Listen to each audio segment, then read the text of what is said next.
Hi, I'm Gilbert Cruz, editor of the New York Times Book Review, and it's October. It's my favorite month. There's a chill in the air, and Halloween is just around the corner, so I have 4 creepy books to get you through it. My first recommendation is Lone Women by Victor Laval. This is historical fiction with a bit of a horror underpinning. The year's 1915, and Adelaide is a young black woman. She's sort of on the run. Her parents are dead.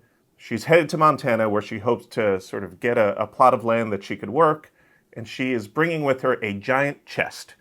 And you know there's something bad in the chest, and you're just waiting to figure out what is this terrible thing that she's carrying around with her. One of the things that this book does well, being set in Montana, is it really gives you a sense of the sort of terrible, creepy, scary desolation of being out there. It's super flat, it's quite windy, and you're all alone. But aren't we all? So that one's a novel. This is a short story collection. This is The Dangers of Smoking in Bed, which we all know that's a terrible thing to do. This is by Mariana Enriquez, who is just an incredible Argentine writer, primarily of short stories, sort of horrific short stories. She also wrote a novel last year. It's over here somewhere. It's quite a big book. This is not as big. But this is a collection of stories. There's witches, there's cannibalism, there are curses. I think in the first story there's a ghost baby, but it's not a cute ghost baby. It's sort of like a gross, creepy ghost baby. I would read this book, and then if you like her vibe, I would just literally read everything else that she's done. Next is Annihilation by Jeff Vandermeer. This is the first book in a trilogy that is called the Southern Reach Trilogy.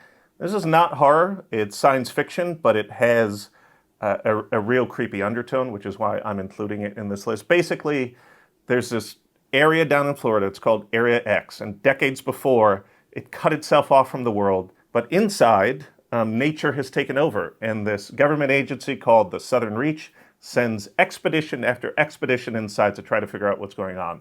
And as this book begins, we're with 4 women that are on one of these expeditions. This is a slim book, and it immediately sets a sort of like a moist, moldy mood.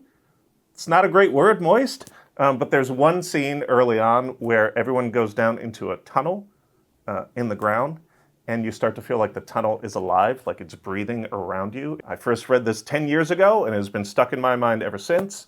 Check this one out. It's also appropriate because Vandermeer has just written a prequel to his trilogy that's just about to hit bookstores. And finally, I have Mexican Gothic by Silvia Moreno-Garcia. Moreno-Garcia is a wonderfully talented writer who can write across many genres. This is a piece of horror. It's 1950s Mexico. There's a young socialite living in Mexico City. She gets a mysterious and unexpected letter from her cousin who says, "I think my husband is trying to poison me." She's a great cousin, so she has to go figure out what's going on. She goes to this crumbling house and honestly discovers some creepy stuff. Like Annihilation, the book's mood envelops you. You start to feel as if you're genuinely surrounded by this rotting, crumbling, moldy house. There's not a great feeling, but I feel like that's part of the reason I read horror novels, because I want to be put in that mind space, and Moreno-Garcia is really good at doing that. As I said, it's October, the best month. These are 4 creepy books that you should check out in anticipation of Halloween.